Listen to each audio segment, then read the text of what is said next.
ಮೂಡಬಿದ್ರೆ ಪುರಸಭೆಯ 2022-23ನೇ ಸಾಲಿನಲ್ಲಿ 30.75 ಕೋಟಿ ಆದಾಯ, 30.25 ಕೋಟಿ ಖರ್ಚು ಹಾಗೂ 50.32 ಲಕ್ಷ ಉಳಿತಾಯದ ಬಜೆಟ್ ಅನ್ನು ರೂಪಿಸಿದೆ.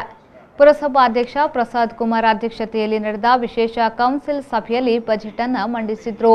3,77,42,043 ರೂಪಾಯಿ 2022-23 ಜಮೆ 26,99,10,10,000 ಒಟ್ಟು 30,75,52,043 ರೂಪಾಯಿ 22-23 ಖರ್ಚು ರೂಪಾಯಿ 30,25,20,000 ಅಂತಿಮ ಶಿಲ್ಕು ರೂಪಾಯಿ 50,32,043 ರೂಪಾಯಿ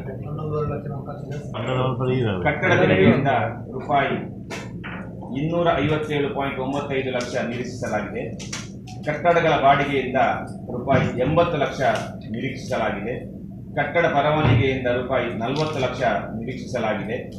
ಕಟ್ಟಡ ಅಭಿವೃದ್ಧಿ ಶುಲ್ಕ ರೂಪಾಯಿ 35 ಲಕ್ಷ ನಿರೀಕ್ಷಿಸಲಾಗಿದೆ. ಉದ್ಯಮ ಪರವಾನಗಿಯಿಂದ ರೂಪಾಯಿ 15 ಲಕ್ಷ ನಿರೀಕ್ಷಿಸಲಾಗಿದೆ. ಮಾರ್ಕೆಟ್ ವರಿ ವಸೂಲು ಶುಲ್ಕ ರೂಪಾಯಿ 75 ಲಕ್ಷ ನಿರೀಕ್ಷಿಸಲಾಗಿದೆ. ರಸ್ತೆ ಅಗೆತ ಶುಲ್ಕ 1 ಲಕ್ಷ ನಿರೀಕ್ಷಿಸಲಾಗಿದೆ. ಮನೆ ಕಸದ ಶುಲ್ಕ ವಸೂಲಿ 65 ಲಕ್ಷ ನಿರೀಕ್ಷಿಸಲಾಗಿದೆ. ಖಾತಾ ಬದಲಾವಣೆಗೆ ರೂಪಾಯಿ 50 ಲಕ್ಷ ನಿರೀಕ್ಷಿಸಲಾಗಿದೆ. ಖಾತಾ ಪ್ರತಿಗಳ ಶುಲ್ಕ 5 ಲಕ್ಷ ನಿರೀಕ್ಷಿಸಲಾಗಿದೆ. ಟೆಂಡರ್ ನಮೂನೆ ಶುಲ್ಕ 1 ಲಕ್ಷ ನಿರೀಕ್ಷಿಸಲಾಗಿದೆ. ಜಾಹೀರಾತು ತೆರಿಗೆಗೆ ರೂಪಾಯಿ 7 ಲಕ್ಷ ನಿರೀಕ್ಷಿಸಲಾಗಿದೆ.